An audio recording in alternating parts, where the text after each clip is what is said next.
It almost ruined my entire life. Sure. See, that's what I said. I struggle telling the story without getting emotional, but it literally almost ruined my family. We almost lost our home. My mother got really sick. She almost died. Unethical franchising, unethical landlords. In the franchise agreement, we're told like we're going to make 100,000 a month. No one can promise you that. Sure. That's a red flag.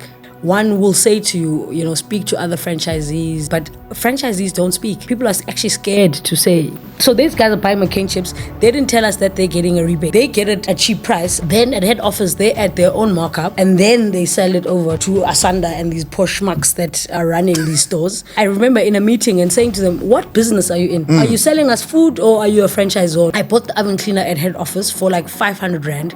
I saw before they removed the stickers on it. So when I looked at this brand, I was like, this brand is 100 Rand. Sure. It was a great concept, but they just, I can't swear here, but they messed it up.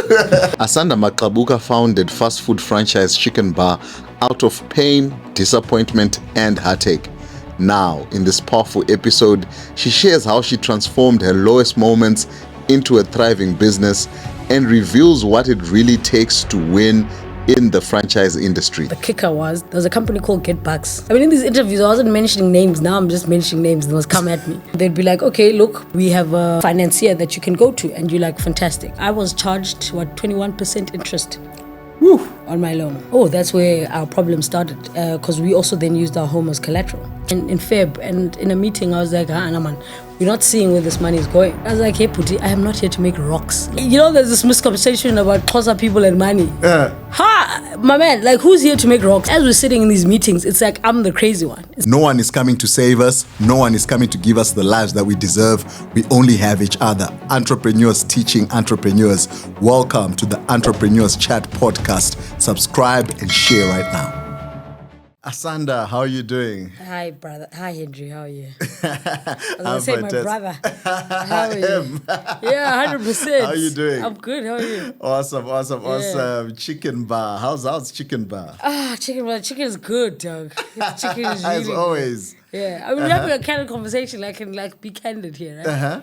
Okay, cool. No, the chicken is great. The chicken is great. Chicken is great. It's flying off the shelves. Awesome. You just launched a store out in Diepkloof. Yes. All right. That was December, right? Yes, 20th of December. Yeah. Awesome. And I saw you you documented the whole journey. In terms of looking, for that store and all these things. Tell me what goes into franchising? What's today we're talking about franchising, right? And obviously we're talking about your journey as well. Now you are a franchisor. Yeah. That's what they call me. That's what I am. Yeah, like a franchisor. Yeah. And so but you're a franchisor because you tried franchising. Yeah, 100%. And you saw what wasn't working. Oof, yeah. And you basically are coming with a promise to the people, saying that I know what doesn't work. Yeah. And I know what you need. You want to build something for yourself, and I'm gonna be there to provide it. 100%. All right. Yeah. So tell us, man. That's how did you even start with franchising? Why franchising? How big is the franchising space? Jesus, it's a massive market. I think franchising contributes, if I'm not mistaken, and I stand to be corrected. I'm sure someone will tell us that I'm mistaken, but I think it contributes about 16% towards the GDP. Wow. So that's quite a huge pool. Right, so it's quite big. Food franchising in South Africa is the biggest, but there are a lot of other franchises one can get into. As Chicken Bar, we're members of the Franchise Association of South Africa. I also sit on the membership committee, so contributing within the industry. So there's a lot that one can do. It's not just food QSR. There's so much more. Yeah, so there's a battery franchise. Battery, there's school, preschool, healthcare. Schools, healthcare. There's so much. Look, I think anyone can open a business and franchise it. It's a great model to scale your business quickly, but you just need to do it ethically. And that's what Faza is. And I landed into franchising because things were not done ethically. So, it's a story that I'm trying to tell without, I'm learning how to tell it without crying. So Your viewers will bear with me. Wow. But in terms of so those guys, so our idea Yeah. in terms of franchising, right, Yeah. is that if I buy McDonald's, for example, Yeah. I'm set.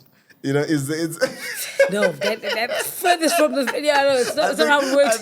I think that's, we all like, you know, Yeah. if I just buy, you know, Yeah. a chicken bar, if Yeah. I just buy a chicken licking, Yeah. I'm good. Yeah. I'm good for life. You know, is do you feel that's how is that misconception sort of been created in people, or do you think it's a prevalent misconception when one buys a franchise? What do you think is the true story there? Look, I mean, I think I want to put this in the different stages, right? Back then, and it depends on the brands that you're buying into. I mean, if you're buying into a KFC, a McDonald's, your bigger brands, you know, your Nando's and all these the big brands, yes, it does come across that you'd find that a guy that owns a KFC will own like 6 more, right? And it's difficult for new players to come in. So it has big brands like that has created that thing that if you buy it, you're set for life. But it does obviously also need a good operator. Like you are, as much as you've got a great system, but it also needs a great operator. So it then, as more brands come into the market, it becomes a lot more difficult. I mean, we're giving, your Nando's and your Pedro's a run for their money. Yeah. But it's obviously difficult now coming into a brand like mine, right? There's a lot of work that needs to be done there, as opposed to a work that you would have to do at a bigger Chicken brand. Lick and KFC, 100%. whatever, yeah. So you're not necessarily set for life, but you could be if you run the business properly. You still work the system. 100% work the system, but you also need to be entrepreneurial as well within the confines of the franchise. But it requires a lot of grit. You need to be, you're running a business, so you also need to get in there with that mentality that you are running a business. So it's not passive income. I mean, it is. There's an element of it is, but QSR, it's not passive at all. Like, Jesus, there's a lot of grit that goes in there. There's a lot of work that goes in there. I mean, retail is a very, very hard industry to be in. It's not easy at all.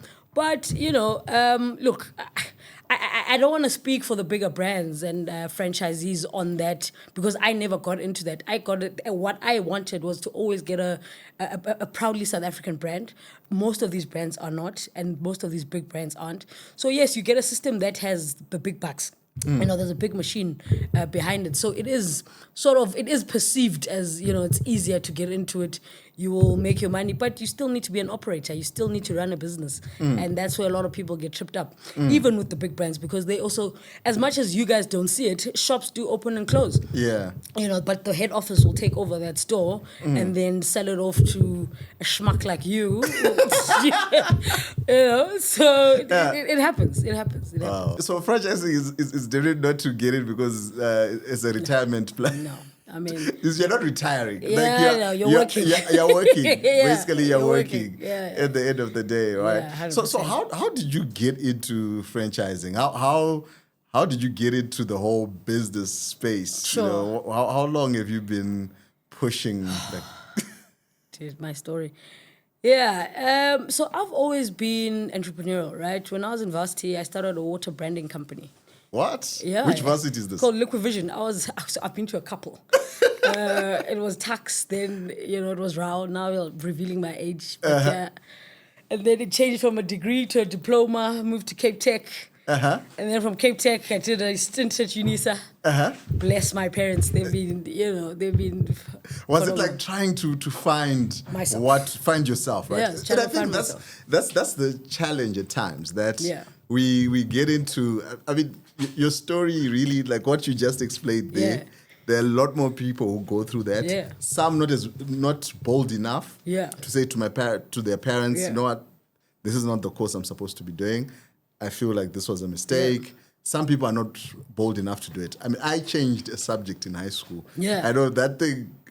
Now I can imagine a whole course. Yeah. That thing for me, it stood out. Yeah. But that was the best thing I ever did, was to drop physics. Yeah. I don't know why I thought I was supposed to do physics for the life of me. I was supposed to drop maths as well. Yeah. Was that? And I mean, look, I failed the grade, right? Wow. So it started in high school. Failed the grade. I tell my parents I'm doing math, science, accounting. So I'm like, dude, I mean, I'm gonna fail again. If I Sure. don't change these things, maths and science, I'm failing again. And you know what? I think I've been so blessed with having parents. Like my mom has always just been, do what makes you happy so that you have no one to blame when things don't work out, right? Sure. So she was just like, okay, Mdadam, do it. Like if that's gonna And make she's you happy. supportive. I saw her at the shop Extremely. the other yeah, day. like that's my rock. You guys are like partners and all these Yeah, things. business partners, best friends. That's my And rock. all your sisters were there as well. Yeah, my family is everything to me. That's amazing. So, yeah. so what did you eventually graduate?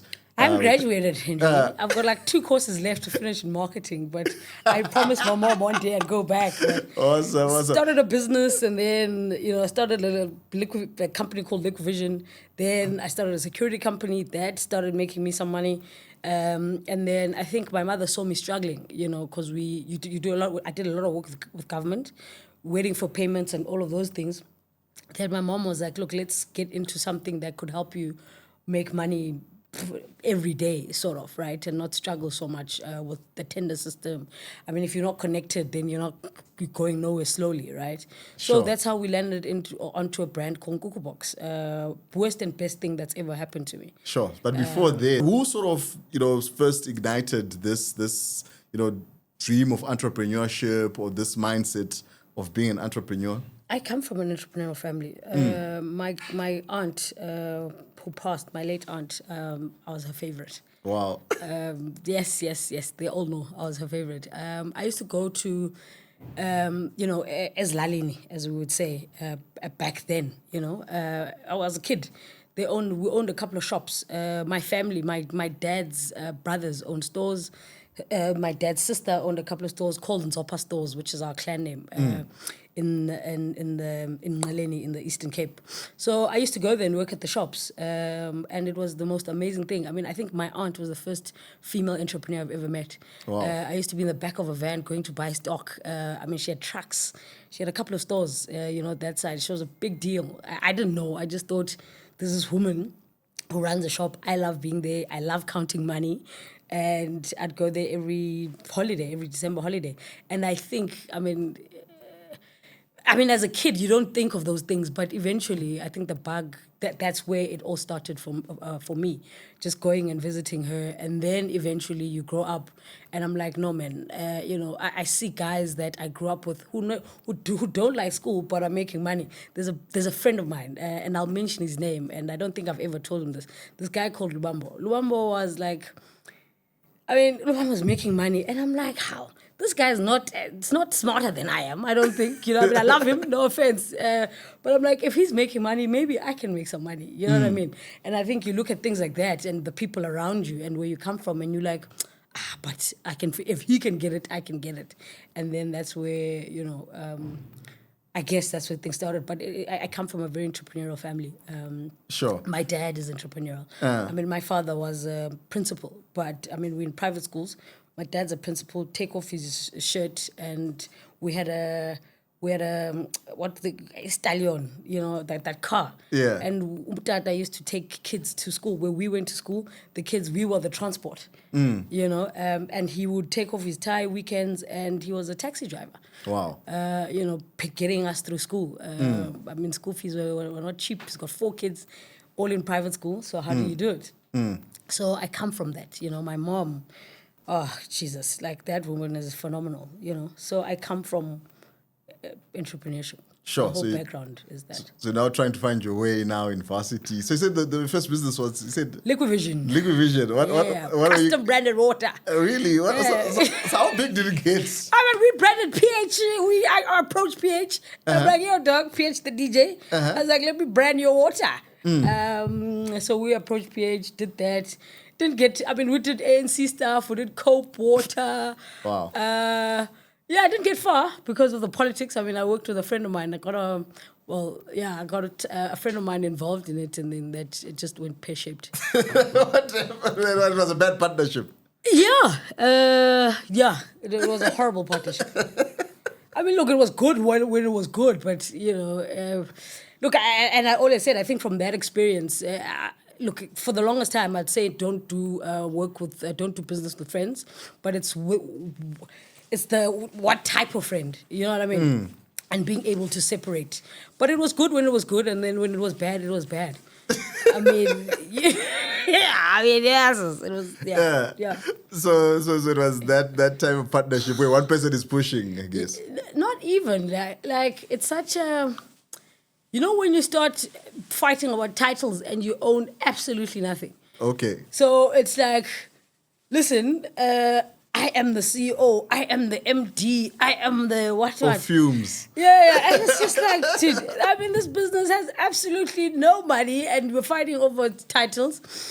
So I then figured out, so, I mean, the business was mine, and I asked him to join. Yeah. So I was like, okay, cool. I will give you, we are 50-50 partners, right? But let's do this. South Africa is very big on female businesses. So let's do this. On paper, we're saying this business, I own 51%, so that we look for this female funding and all of that stuff. And then you will take 49% on paper. But we are 50-50 partners. He said, no. That's when I was just like, that's where things went wrong. And I mean, we started fighting about that, where I'm just like, you know, dude, like, look, and I think that relationship took a strain to a point where we're no longer friends anymore. Sure. And I mean, this is over the years. But yeah, that relationship took a strain. I mean, he's not a friend of mine anymore. He's just someone I know. Wow.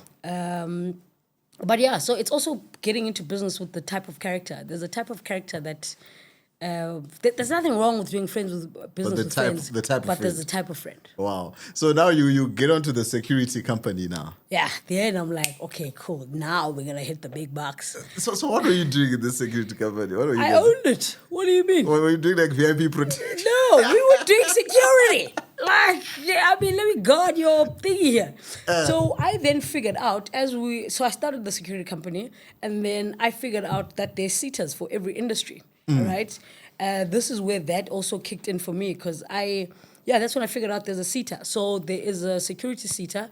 So then I was like, okay, so where do there's a lot of security guards that are looking for work, but where do they get these qualifications? So what I then did was we accredited with the seater. Even now, every industry I'm in, every business I start, I always accredit with that seater. So we then started doing training. Like, so if you want to be a security guard, I mean, I have a grade A. I am a qualified security guard sitting right here, So you can registered at you can do Sierra. some damage with the button stick, bro. No, with a gun, my nigga. I mean, come on, pew pew. Like, yeah. I mean, I needed so to own a security company. I think at the time, I don't know if it's changed now, but you needed to have a grade A. I have a grade A in security. I'm a qualified security guard. Wow. Tetoala. You know what I mean? Like. Man. So yeah, I started a security company. Then we did training. So they had you in the wrong place in those classes, man. Listen, it just didn't work. I mean, look, I did politics, right? And then it changed. My brother, as I was hopping onto these universities after tax, I then went to Rao. Then that was a disaster. So my mom, when I came back for the holidays, I'm sitting there miserable because I am not studying. I've failed. And my brother was like, dude, why don't you try marketing instead of moping around here? I mean, even that conversation was not like an easy one to have, but I was moping around.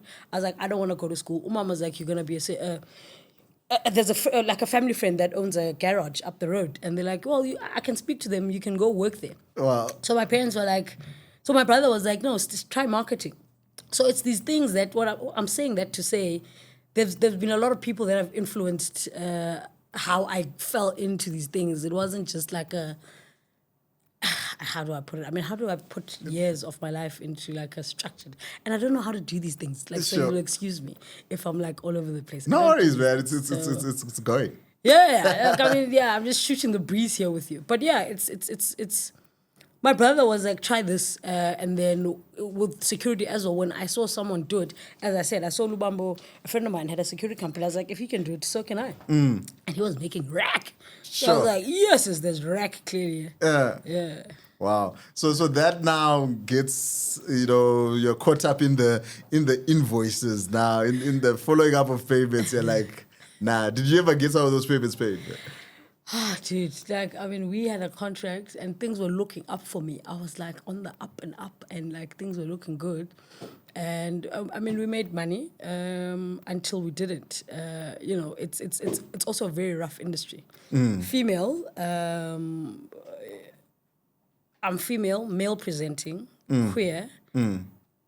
There's a lot of unfriendly and unsavory characters. Sure. Who then, I was like, who's this kid who thinks, especially in the Eastern Cape where, to a certain extent, my family's name is known.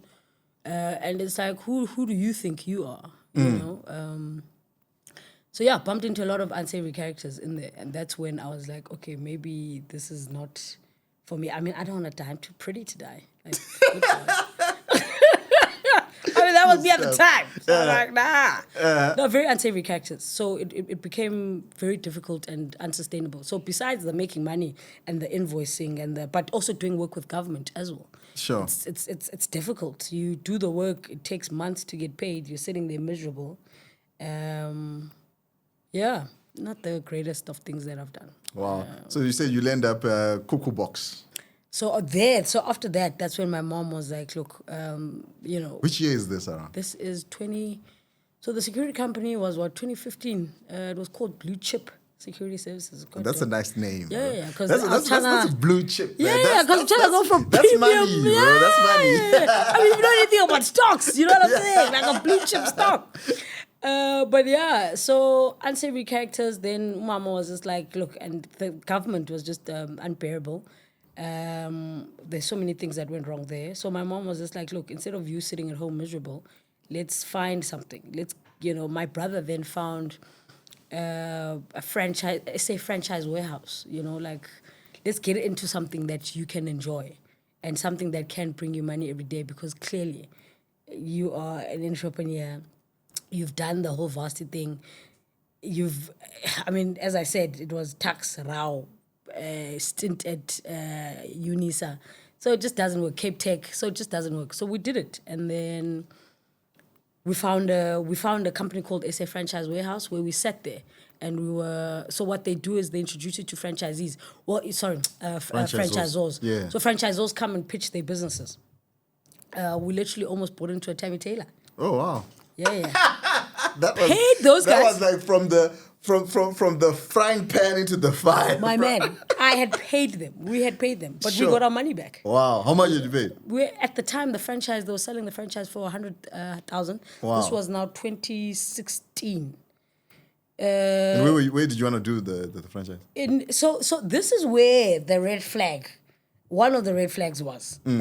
So you sign the contract.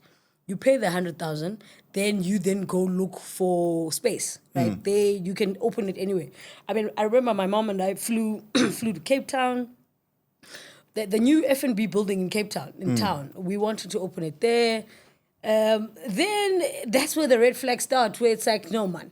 But there is no support from the franchisor in terms of looking for space, just little things. And we then had to deposit our 100,000 into a franchisee's account and not into the franchisor's account. Another franchisee. 100%. This is like a pyramid sort scheme, of vibe. but that's the best thing that they did, eh? Yeah. That was the best, because that's how we managed to get our money back. So I have a picture where I'm with, Mel and, what's his name? Pete. Full use.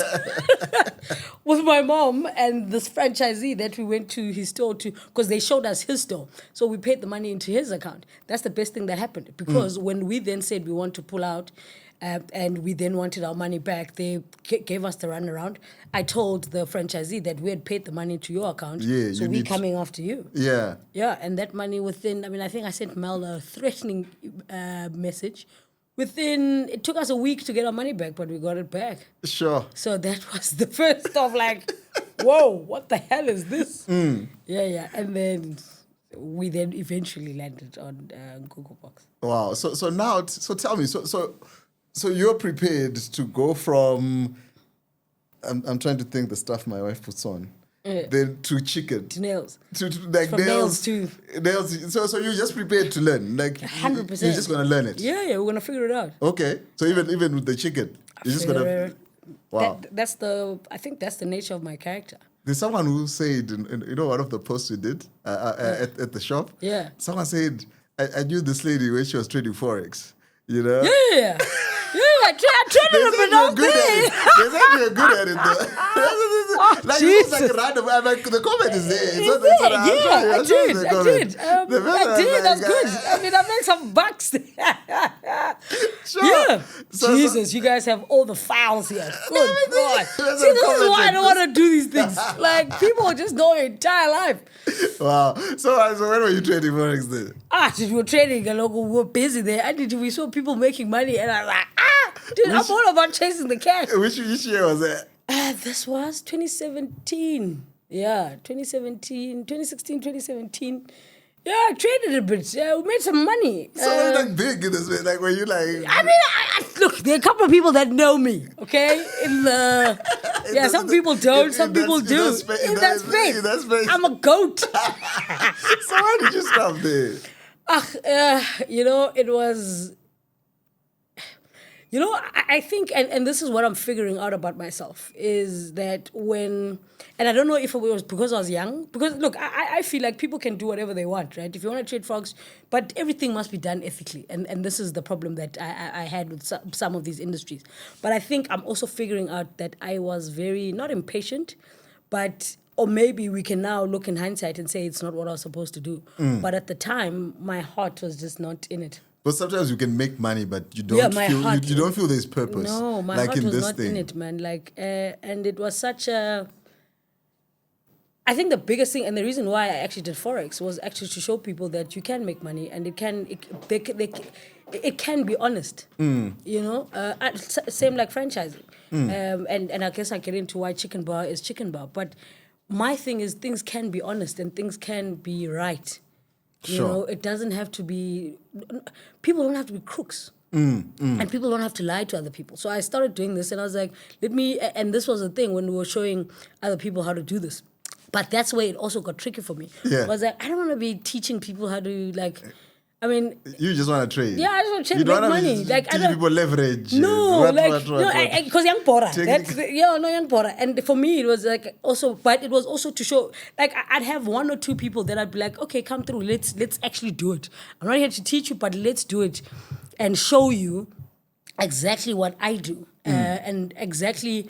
Cause I was tired of the fluff and people lying to people. I mean, there's these forex traders who are living massive lives, but they're lying. So they take your training money and they put it into their account. If this thing is making money, put your own money in there. Sure. Why am I teaching people how to trade and taking their money and putting into my account and then pretending to be a big deal? Wow. So for me, it's always been like, stop lying to people and let's be honest. But I got very tired of that and over it. I mean, some people are gonna find this out for the first time that I did this. So tell me, okay, so now this the Cuckoo Box, you say that was like the best and worst thing. Where was it like the best? There would be no chicken bar without Cuckoo Box. Yeah, there would be no chicken bar without Cuckoo Box. Yeah, that's the answer. And why was it the worst? It almost ruined my entire life. Sure. See, that's what I said. I struggle telling the story without getting emotional, but it literally almost ruined my family. Almost ruined my entire life. We almost lost our home. My mother got really sick. She almost died. Unethical franchising, unethical landlords. It almost ruined our entire life. Sure. So in terms of the what wasn't working, like when someone is looking for like a franchise, right? Yeah. And say, what would you say, if you'd see this and this and this, or where are potential, or where would be franchisees getting sort of, I don't mean screwed or shortchanged, or at what points would one have to like look out for? Look, there's a lot. I always say to people, right? One, if the franchisor is not a member of FASA, that's a problem, right? Because when we were then as the franchisees at FASA, my mother and I got everyone together to be like, hey, something is wrong here. The first door we knocked at was at FASA, right? And they were like, look, these people are not a member, so there's nothing they can do. I mean, and it's not like FASA is the regulatory board for franchising, like CIRAD in a security industry. And I think that's where South Africa actually needs to get to with FASA. But if a franchisee is not a member, right, then do a little bit more digging. Then, I mean, in the franchise agreement, we were told specifically that this franchise, once you open the store, this is how much you're going to make a month. We're told like we're going to make 100,000 a month.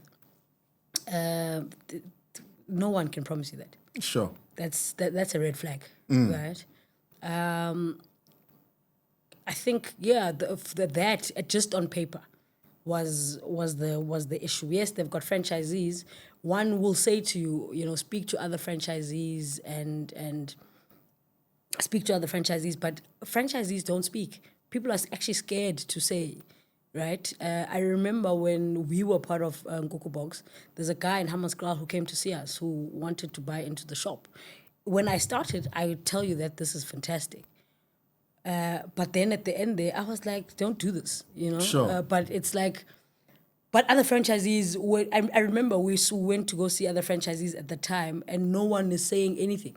Even the guys, when we were fighting the franchise, no one is saying anything to anyone that I am struggling. And this, I mean, even amongst each other now, when we're sitting in meetings and say things are going wrong. So they will tell you, go speak to other franchisees. They will tell you, still, that's not a great indicator because people won't tell you the truth. But, check the numbers, do the research. Like, go to FASA, speak to, get accountants to look at the, disclosure document. 100%. I mean, I realized Cuckoo Box didn't send us a disclosure document only when I was part of FASA and doing Chicken Bar. We'd never got a disclosure document. Those are the things that you should be getting, a disclosure document. What does it show? A disclosure, it discloses everything. I mean, it's a disclosure document. Okay. So it's transparent. 100%. Finances, everything. Yeah, the systems and all of that. Financial, But I also got scammed by a consultant who said he could then, thingy my business. He can turn my chicken bar into a franchise. I mean, he sent me a document, a 9-page document, and disclosure document is like over 100 pages. I've been scammed quite a lot in this journey. Like, I mean, there's being a franchisee, then now trying to be franchisor. There's a lot of things that happen there. But so check the disclosure document, speak to a lawyer, get that, get the franchise agreement looked into. And, I mean, there's also a lot of trust in your gut, but at least understand how the industry works. Sure. Then So which areas would you say, like, you guys were being, disadvantaged here? Okay, so for instance, I mean, Cuckoo Box was there. So we were buying our chips from McCain, right? The franchisor. So we're buying from head office, right? The Consumer Protection Act say like on like, right? So if our franchisor if let's say you're using Clover cheese, for instance, right? And head office is selling Clover cheese. Like on like, you can buy that anywhere. You don't have to buy that at head office. Oh, okay. That's one, right? So they're buying their chips from McCain. They're getting Also, a the rebate. Consumer Protection Act. Yeah. That actually protects franchisees 100%. in that situation. Like, you don't have to. 100%. Yeah, because I think I was actually sometimes I listen to some of these podcasts. Yeah. And I think there was one of the American, I don't know if it's something to do with sandwiches. I'm forgetting. I don't know if it's Subway, right? yeah. One of them, whereby it got so bad, but I mean, these franchises were complaining to say, these people are charging us so much money for these ingredients, and they're saying, buy at head office, buy these things at head office, which are, exorbitant. Look, I mean, like on like, no one can force you to buy it anyway. They really can't. So you have to buy McCain chips. Yeah. So I mean, yes. I mean, every franchise has a specification. I mean, specification down to when we're opening a store, specification down to tiling, what type of tiles you use, blah blah blah blah blah. But so there's like on like. I mean, so these guys are buying McCain chips. They didn't tell us that they're getting a rebate. So what they then did was they would negotiate on our backs and say that I've got 10 stores being a Asanda store. They get it at a cheap price, and they're not passing on that price to us as franchisees. So then they get that rebate. Then at head office, they add their own markup, and then they sell it over to to Asanda and these posh schmucks that are running these stores. And then, and that's the problem. Because ultimately, and this is for me, and I remember asking myself, and my mother and I asking each other, and I remember in a meeting and saying to them, what business are you in? Are you selling us food or are you a franchisor? Like, are you selling franchises or is, like, what business Are you selling us ingredients? Yeah, what business are you actually in? I mean, I remember we bought, our oven, the oven cleaner. I bought the oven cleaner at head office for like 500 Rand. I remember then asking, okay, I then, luckily, I was going to the head office. I saw before they removed the stickers on it, what brand it was, right? So when I looked at this brand, I was like, this brand is 100 Rand. Sure. And you were buying Elsewhere, it for 500 I'm buying Rand. it 500 Rand from you. Wow. So these guys were not trying to, they were not they were not trying, okay? They didn't want us to make money. So it was things like that. I mean, one of the biggest ingredients, the chips go into, I mean, it was a kotta place, right? As much as it was chicken, but we sold a lot of kottas and, kottas that went to private school, if you will. So chips is one of the things that go into every meal. It goes into these kottas, it goes into the chicken meals and all of that stuff. And if you're not passing the buck to your franchisees, right, passing that saving and passing those rebates, I mean, how are you supposed to build a brand? I mean, we later then found out that these guys so head office, they were paying, I think, about 400,000 in terms of rent. And so they're trying to recoup this rent from us. Then found out that the stores, this thing of... Like 400,000 per annum. I don't know, I think per month Sure. at the time, because they had a whole warehouse and a whole system going there. And I mean, these are the things that we're hearing. This is after the franchise has gone belly up. We were also part of the ones that actually stood up and was like, nah, something is off here. I remember in the first meeting, I mean, I even did an interview on Anele at the time, 3 Talk with Anele. And I was like, Vusi Temokwayo was like, it's actually one of the best. I always look back when I opened Chicken Bar and the store in Pretoria. I look back on that interview because he was like, franchising is not the one, and I was like disagreeing with him. And he's like, you're gonna find something that's passionate to you.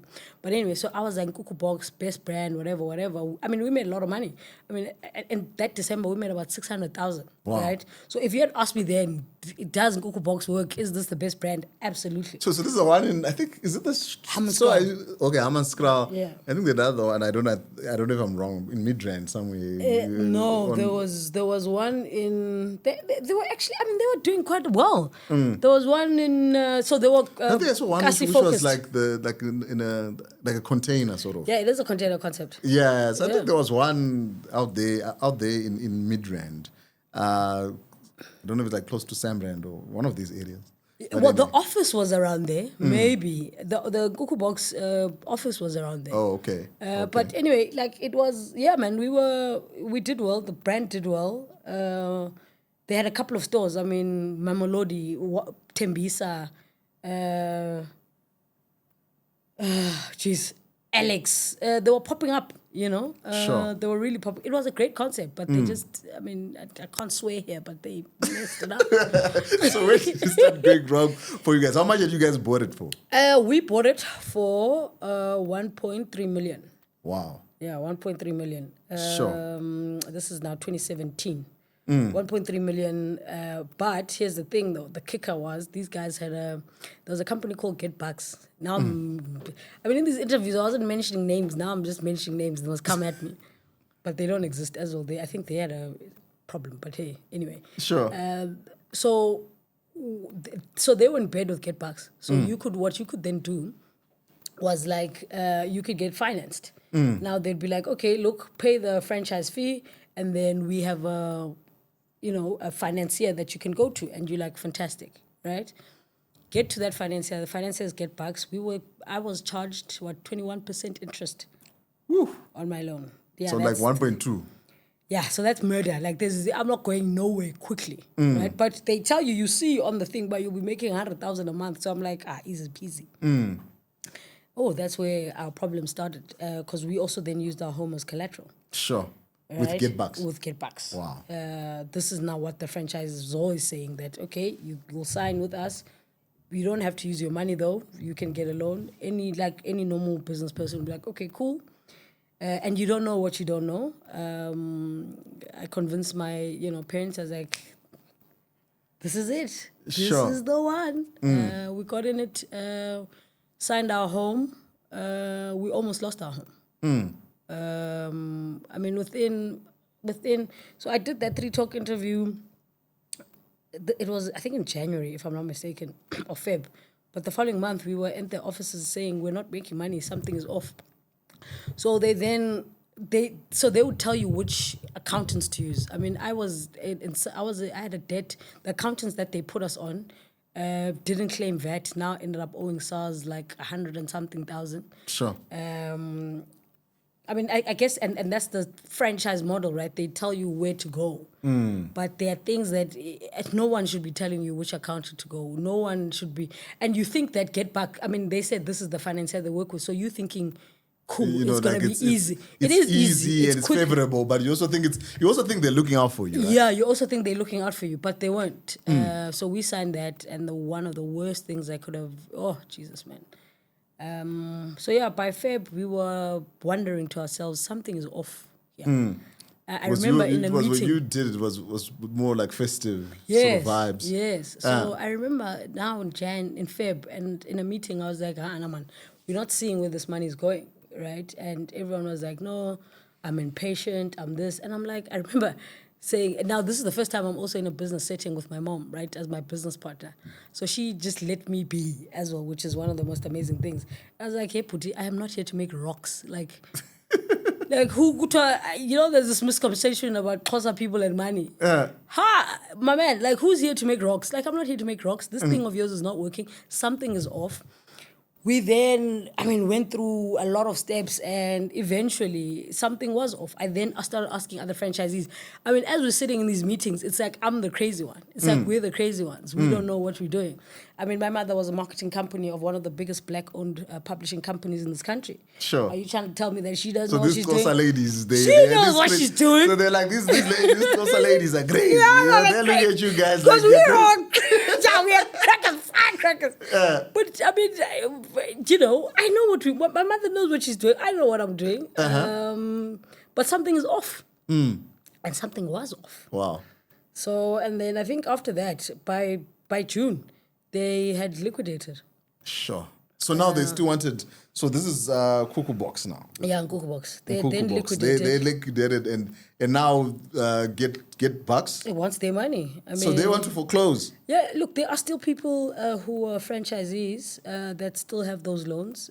They still have their homes attached to... Because, these companies buy debt. So whatever happens to them, Get Bucks is no longer in the picture. As whoever, then someone bought their debt. I remember we're dealing with attorneys, but we managed to unbond our home. And how did you do that? My mother sold her ML. That's why we opened Chicken Bar, to save my home. Sure. That's literally how Chicken Bar... Because I was like, look, I've got the equipment, I've got the... Because we ended up going to the High Court. So what happened was, in Cuckoo Box, they found us the location, right, where the shop was. They spoke to the landlord, unscrupulous piece of... dude. Yeah. So that guy there, so we opened, but he had negotiated with the Cuckoo Box, right? Fine, we trade, it's great, it's whatever, until it's not great. So we're like, okay, look, we're moving. So he then wants to now be a thug and try to take the container, right? We don't owe him rent. There was electricity that was owed to Eskom, but you pay a deposit at Eskom, right? So I was like, look, there's a deposit that's sitting there. That deposit, I remember my uncle even flying in to try and negotiate with him that we will pay whatever's owed, but we must take this container because it's mine and my equipment. He says sharp, but then he starts bringing the Hammanskraal thugs into the picture. Sure. We got an urgent interdict, went to the High Court, got my stuff, took it home, and I rebranded, and that's how that's how Chicken Bar came about. At the time, my mother's in hospital, and she's like dying. And I'm like, I'm building this thing so that she has something to come back to. My father was a principal. This is before he retired. Like Utata was like, geez man, like my dad, his salary, he'd like every month, fuck. Yeah, every month we'd put money from his salary and we'd build it, and yeah, sorry, I told you I can't tell the story without being emotional. But yeah, my parents, my dad is like his salary, man. He was still, this is before he retired, he was a principal. So he'd pay rent every month where we had put it, and he would get guys the electrician, get Banbani to do this, get this to do that, so that we can, the container moved when we got it from after we won at the High Court to get our stuff back. It was March. We only opened in September. And I'm Tata because Mom was like sick at the time. My dad is just slowly putting this thing together because we've lost so much. I remember when we moved the container, it cost about 300,000 to move this container. Sure. This is from Hamanskral to Mtata. To Mtata. Wow. So we were like, it was bad. Even getting out of that debt, we end up selling the ML. Luckily, I do a lot. We still do other things on the side. So we still do a lot of things on the side. So yeah, we managed. We managed to unbond our home, but it's sure. Yeah. So now, so Chicken Bar is basically born in Umtata there. Yeah. So it's you. It was a business for my mother to come back to so that we can save our home. Wow. That GetBucks doesn't take it because I've got the equipment, and sure. I remember even saying I'm actually going to show these guys what they were supposed to do. So you decide to Cuckoo Box. So you decide to just learn about being a franchisor. I'm still learning to be a franchisor. Yeah. I think that's why that's why I'm a part of FAZA. I'm on the membership committee. I've got a great mentor, Richard Makaiba. He's the CEO of Cash Converters. He gave me his time when no one wanted to give me time. He was just like, yeah, let me give you an hour of my time every month. Wow. So I'm still learning. Sure. Still learning. So now you moved Chicken Bar from Umtata. You went to Pretoria. Yeah, we cruised for a little bit though. Then we made money. I always want the country to go back to level 4. COVID, best thing that ever happened to me. Jesus, sorry, I get very So we opened 2019. Mtata, and then 2021, that's when we became members of FAZA. There were actually a lot of people who were then interested in what we were doing, this brand that I then built, like Chicken Bar, a small chicken shop in Mtata. Yeah. And we made some money. We made good money, and then we then decided as a family that I think it was time to take it to the next level, because there were people that were quite interested in getting into the franchise, but it was difficult. People would want to fly in and come see it in Mtata, but I'm also like, we didn't have money when we built this. I can see the snail sticking out. I don't know if someone else can see the snail sticking out, because Utata was just, that thing where we're just putting it together. Yeah. It's like building this airplane mid-flight, where the engine is being stuck, but it's, So, and I was like, I don't know, because it's not what I then envisioned this thing to be. At the time, it was just a means to an end, right? Trying to save my home, trying to give something have something for my mother to come back to. Then we took the decision to let's move to Joburg and actually launch this brand and actually do it properly. If it's going to work, it's going to work. If not, then Joburg will tell us if it's not working or not. Yeah. So now, where are we right now? So in terms of, are you open now for franchising opportunities? Is that where we are now? No, we are. That's where we're at. That's where we're at. We opened the store in Pretoria, Arcadia. That didn't go well as well. I think luckily, now this is at the time now the business says we've got some shareholders. I've got a board now. Yeah. But that's another part of the journey. I mean, raising the capital to actually get to that point. Yeah. Because, I mean, the store in Pretoria was us debt financing and just giving it to another go. I mean, my little sister, who's, Jesus, love her to bits, she took out a loan for me, you know. So it's things like that where everyone's money is in this. So opened that store in Pretoria. So then, you know, we got blessed enough where the MIC, Grindstone and the MIC, you know, took interest in our business, and we were then, they, you know, became shareholders. They bought a share of our business, and we have a board. So we've got, and now we're opening stores. So, yeah. Wow. So in terms of a franchise, right? What have you sort of learned, obviously, a lot from Faza that you have sort of implemented where you can actually, I know there are no guarantees, Yeah. but at least, you know, do it honestly Yeah. for someone else Yeah. who might be watching, or someone else who already knows your brand, Yeah. that when they sort of invest Yeah. and say, I'm going to be a franchisee, Yeah. I'm gonna, you know, align myself with Chicken Bar. Yeah. What sort of things have you guys put in to sort of make sure Safeguard. that it's safeguard? Yeah, look, I mean, by being members of FAZA One, I mean, most financiers like your CIFAs, your NEFs, those guys need the banks as well. When you're putting together a funding pack, or they need that certification that this franchise is, you know, a member of FAZA. So that's one safeguard that we put. I mean, you can go to a bank, you can go to CIFA to look for financing, because then at least the interest that you're paying is way less than you would pay at a get bucks that we got into, right?